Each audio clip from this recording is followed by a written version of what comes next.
So, I want to talk about a meditation that I've been doing recently. It's the meditation on equalizing self and others, which is sort of, yeah, what Geshe Tabke was just kind of speaking on. Yeah, this is a very powerful meditation for me because it's the one meditation that I've done that really has helped me kind of reduce the self-centered mind in my mind. And it just kind of sometimes feels like it's melting a little when I do this meditation. I first discovered this meditation topic, again, here at the Abbey. And yeah, I found myself very drawn to this meditation, maybe because of karma.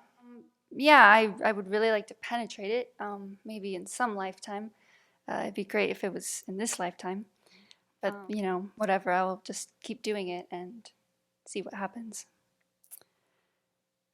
When I did want to meditate on this, sometimes it was difficult because I didn't have the proper focus, or a lot of afflictions came up, and I basically spent most of the time here just focusing on afflictions, and they were very urgent as opposed to this meditation.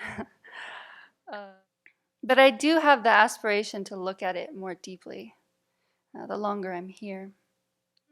Yeah, so what does realizing the equalness of self and other really mean? Well, in the Lam-Rim, it means to know on a kind of a deep experiential level how everyone around us is totally equal in wanting happiness and not suffering, and that everyone's happiness is just as important as my own happiness, and vice versa. And, even the insects and even the animals, their happiness is just as important as mine and yours. Every cow, every chicken, every pig, every duck, their lives are very important. And it may not seem that way, but it's true. And even when I don't remember this fact about others, which is most of the time, it's still true. And wanting to be free from painful experiences is a truth that, every living being holds in their own heart. Yeah, it is easy to forget this because it's easy to forget that other sentient beings have feelings and experiences because, with my ordinary mind, I don't have direct perception of what is going on in their mind or, what's going on with their feelings. I can only pretty much infer what's going on in their minds based on their outer external kind of body language.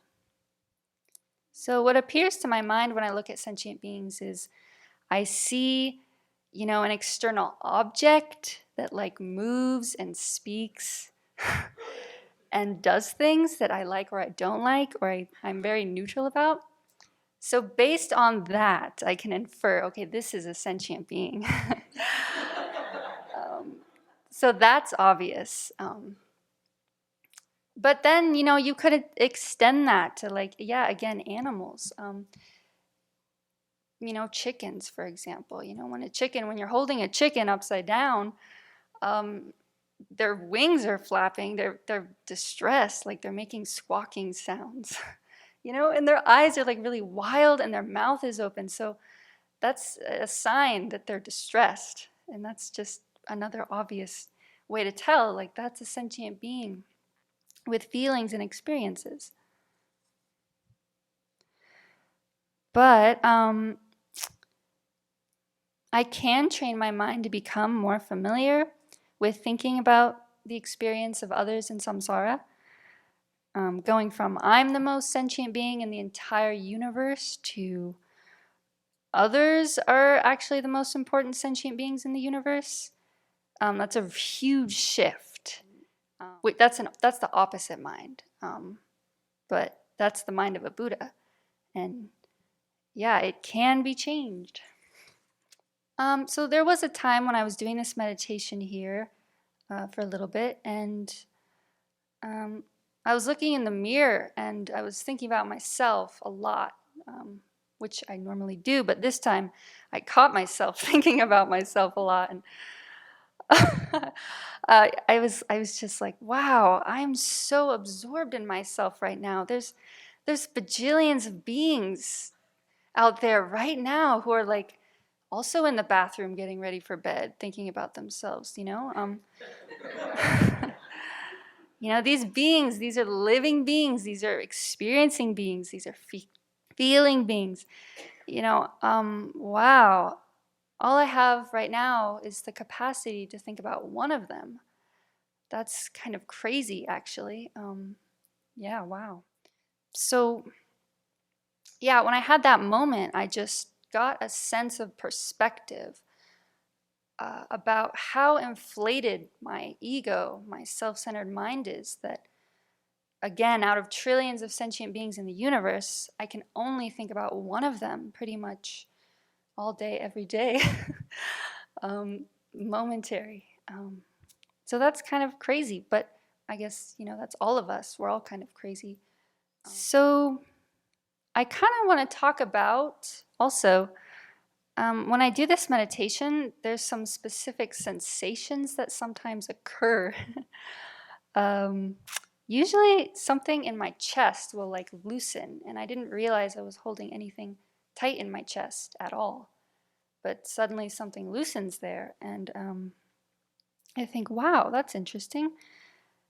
This must be a little taste of what it feels like when maybe the mind relaxes and then the body follows. And